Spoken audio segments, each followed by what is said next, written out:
The National Weather Service in San Diego has issued a required weekly test for the following areas in extreme southwestern California: Orange County, Riverside County, San Bernardino County, San Diego County, and the coastal waters from San Mateo Point to the Mexican border and out 60 nautical miles, including San Clemente Island.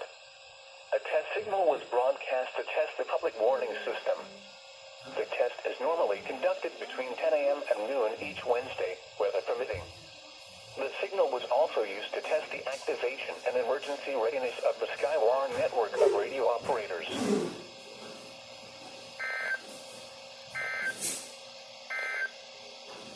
Now for the official National Weather Service.